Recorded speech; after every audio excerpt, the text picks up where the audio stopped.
Hey there, everyone. Ted Laxonen, the Country Thinker here, bringing you the next episode of The Eagle Has Crashed. We're finally going to start getting into January of 2030, and without tipping my hat too much, let's just say the action starts heating up. So let's get right to the story then.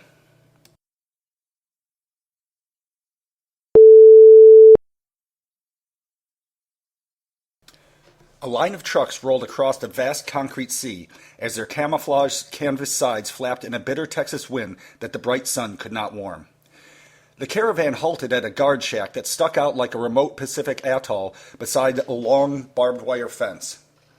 A gray-haired man in a Navy work uniform set down his newspaper and opened the sliding plexiglass window, reluctantly letting the early January chill penetrate his smoky cocoon. "Welcome to Perkins Air Force Base. What can I do for you?" The equally aged driver looked up from beneath his helmet. "Open the gate, get out of the booth, and come with us." "What? Who the hell are you?" "We're the Texas Defense Force, and we're here on President's orders." "No one told me anything about it. Why the hell did Maynard send you here anyway?" "He didn't. President Trumbull did." "The governor?" "No, the president of the Republic of Texas." The guard's face paled. "What the hell happened? Been listening to the radio all morning and ain't heard nothing about it." "You wouldn't. It hasn't been announced." The guard scowled and reached for the telephone. The driver gestured to the back of the truck where a dozen soldiers had their rifles aimed at the shack. The guard's shoulders dropped and he whistled softly through his teeth. "You a Texan, sir?" the driver asked. "Damn straight." "Then why don't you get out of that shack and come with us? We have orders to take this base for Texas, and we intend to do just that." The guard scratched his head. "Well, I'll be damned. Never thought I'd see anything like this." "God bless Texas," the driver replied. The left side of the guard's lips curled upward as he nodded his head. "Yeah, God bless Texas."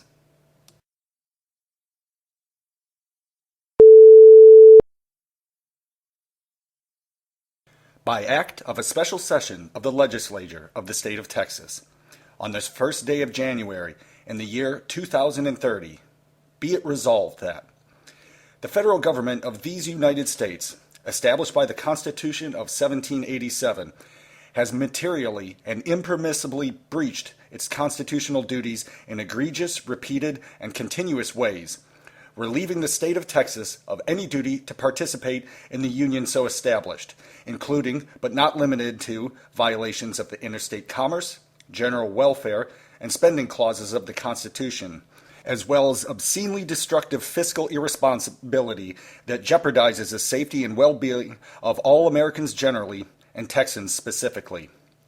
The legislature of the state of Texas has determined that its citizens have been substantially and materially harmed by its participation in these United States and could no longer economically or morally justify the needless suffering of its citizens for the unforgivable behavior of those outside its borders and beyond its control.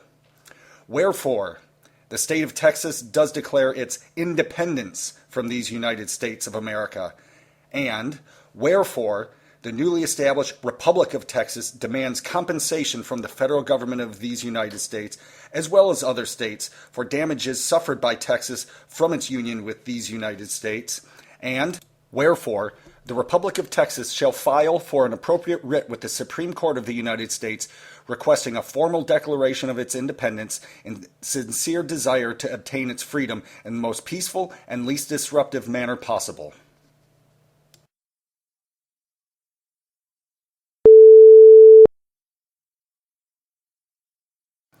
Chief of Staff Pirelli shouldered his way past the Secret Service agents and into the Oval Office. The president was leaning against his desk on his elbows, perusing a stack of documents with one finger on his nose. He looked up to see Pirelli standing in front of his desk, arms crossed and scowling. "You might want to sit down, Mr. President."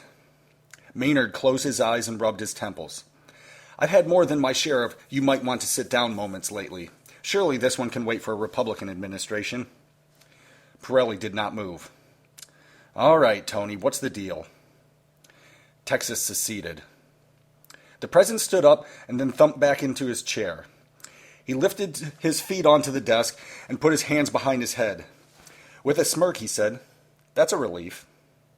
"Excuse me?" "Texas was defeated, which is fine with me. The Longhorns have won enough bowl games." He chuckled. "For a moment I thought you said Texas seceded." "I did, Mr. President." The president closed his eyes and shook his head. "Your parents really should have splurged and gotten you a hockey helmet when you were young." He reopened his eyes and saw Pirelli staring back. "Are you serious, Tony?" "Yeah, boss." Maynard leaned forward and put his elbow on his knees and his chin in his palms. He scratched his cheeks. "This is a hell of a way to start off the new year." "All right, Tony, you've got pretty good instincts. What is Trumbull trying to prove?" The populist governor had a history of pulling audacious stunts, and Maynard assumed this was another. "He's totally serious. The Texas militia seized all our military bases a half hour ago." The president leapt to his feet. "What?" Maynard kicked the desk and winced.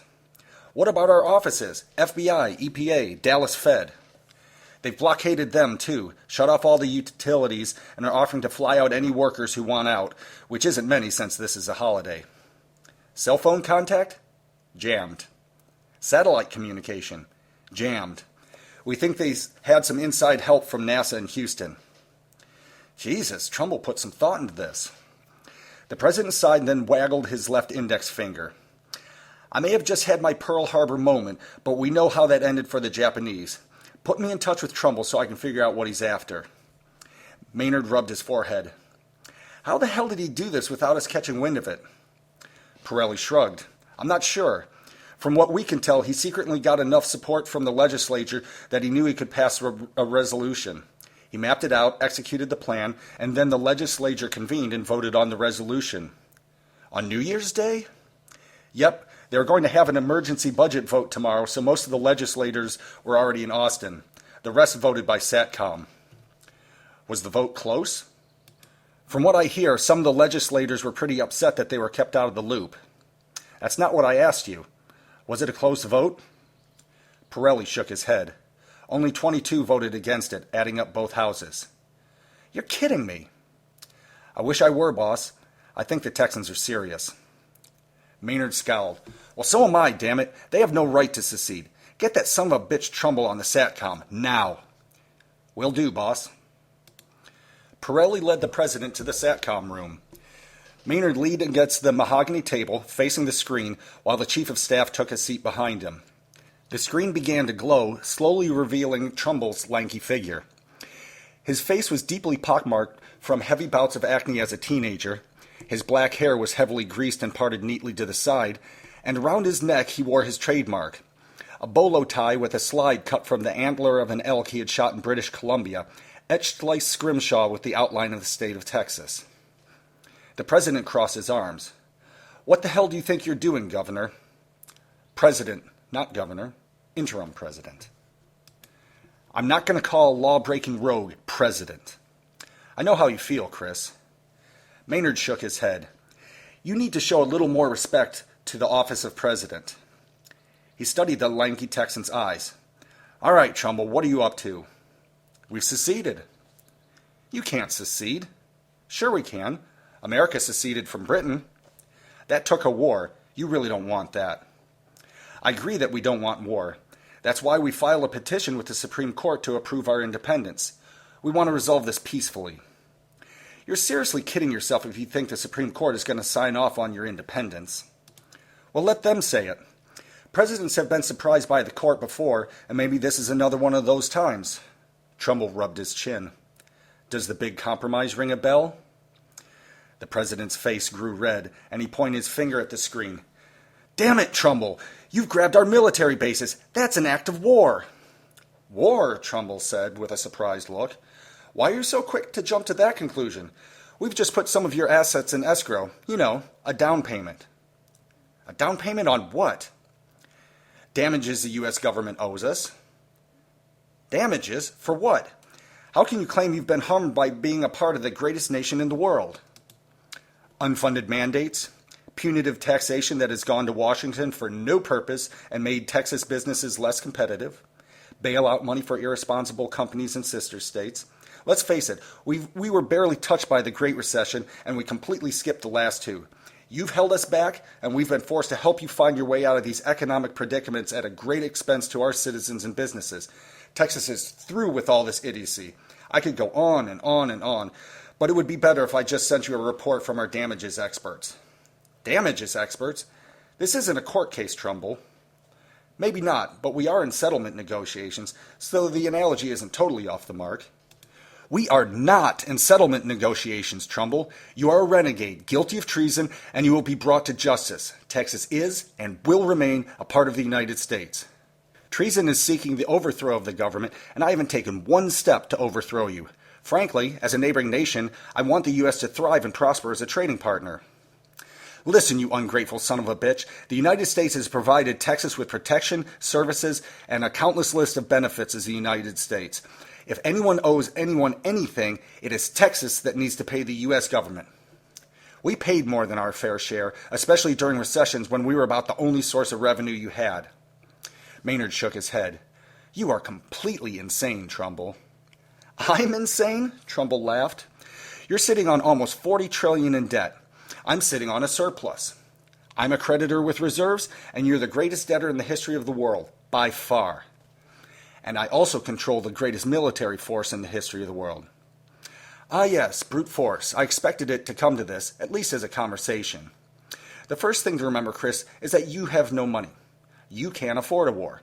Sure, you have some missiles, but if you have to spend a dime, it will be at the expense of your citizens.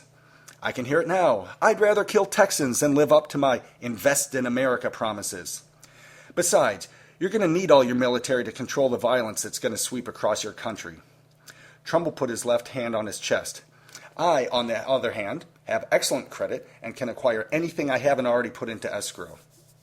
Maynard scowled. Acquire what from whom? Trumbull laughed. Let's see here. A man with his pockets full of cash has a falling out with a bankrupt, has-been bully. Do you really think that there aren't plenty of folks who'd like to see the bully put in his place? Have no fears, Chris. We have some very powerful allies who want us to succeed. The U.S. isn't the most popular kid on the block these days. You are a loathsome shit, Trumbull. I have no idea what trash you're associating with, but this is beyond reproach. Chill out, Maynard. Who would have thought the British colonists would have sought the aid of the French of all people? It happened, and everyone knows it was the right call. In any event, this trash you speak of has offered tremendous support in every regard. They'll be wasting their time because this little rebellion of yours is going to be over in a day or two. Really, Chris? Yes, you idiot.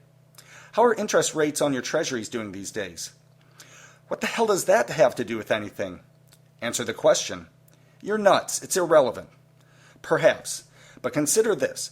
You launch one missile into Texas. You attack us with one tank, or you gun down one of our citizens, and you have started a war. Credit markets don't think fondly of war. At a time when the U.S. is gagging on interest on its debt, you will put the last nails in the U.S. coffin by taking aggressive action on us. You may have more guns, but you also have tens of trillions in debt, and your existence depends on global opinion of your stability and viability. Our secession has wounded you, but fighting it with violence will kill you. Let's face it, wars are now fought with interest rates and money supply, and you're not in a good position for that kind of battle. There's still a place for conventional warfare. For what purpose? To preserve the Union? Wasn't that Lincoln's mantra 150 years ago? I would never have guessed the progressive modern Chris Maynard would be such a retro-American sentimentalist. Hey, Maynard snapped. Lincoln only talked about preservation because there were fools who talked about and acted upon divisive secessionist impulses. The fact that I may have to conjure the ghost of Lincoln in response to the rash actions of a renegade governor is more a reflection of your antiquated views, not mine. I'm not sure I agree with you that secession is an antiquated idea. Since the end of the Cold War, the trend has been to smaller, regional countries. With the exception of a reunification of Korea, every border change has been division, not addition. And the irony is that Texas has a larger economy and population than most countries. If you're a modern global thinker, you have to see what sense this makes. Chief of Staff Pirelli stood up. You've made a huge mistake, Trumbull. The media will slaughter you on this. I'll make sure of it. The world will rally around the U.S. and celebrate when you're hanged. Trumbull laughed. You're a toothless pit bull right now, Pirelli, he said, pointing. Do you have any idea how much a personal interview with the president of Texas will be worth? Don't you see that every man, woman, and child on earth will be glued to the monitor when I give it? Do all the nasty PR you want, but I will have my day, and I will have the undivided attention of the world when I speak. And when I am done, global support will be on my side, not yours. That's wishful thinking, Trumbull, the president said. Trumbull put his hands in his pockets. Maybe so. Anyway, it's been a pleasure chatting, but I have a lot of work today, so I guess our lawyers will be seeing yours at the Supreme Court. The screen went blank. Maynard sighed and turned to the chief of staff. We've got a real problem here, Tony. Yes, we do, boss. All right, I want every carrier group from the Atlantic and the Gulf of Mexico off the Texas coast. I want to line the Texas border with troops. No one is to enter Texas.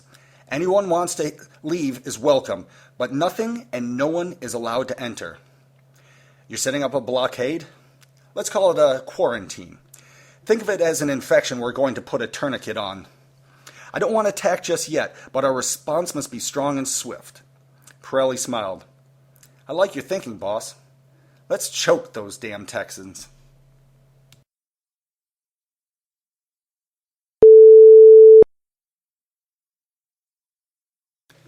Commander Reginald Garvey stood at the bridge of the aircraft carrier CVN Washington and hung up a phone onto its receiver. He sighed and stared blankly out onto the Atlantic Ocean through his wire-rimmed glasses.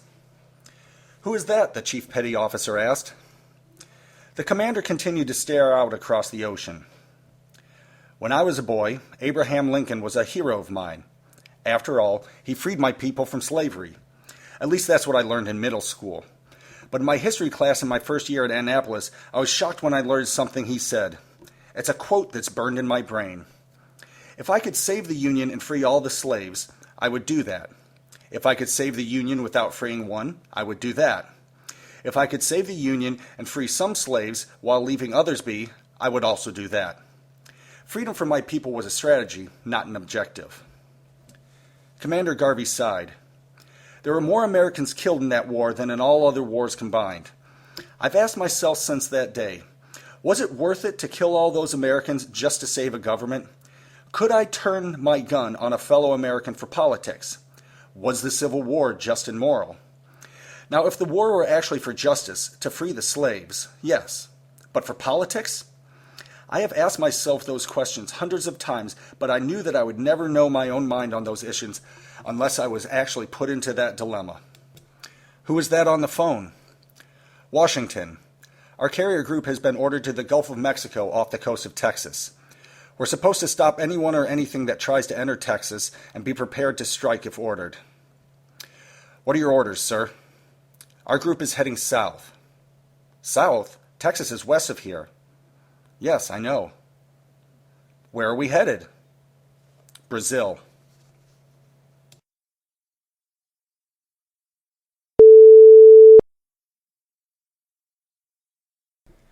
As promised, things are starting to heat up in this story. Hope you enjoy how it's going so far. And next week we will conclude January of 2030. And so I hope you have a great week. We'll see you next Sunday. And as always, The Eagle Has Crashed can be purchased at clearpeakpress.com, Amazon, Barnes & Noble, the iTunes Store, the Sony Store, Smashwords, and other retailers. Have a great week.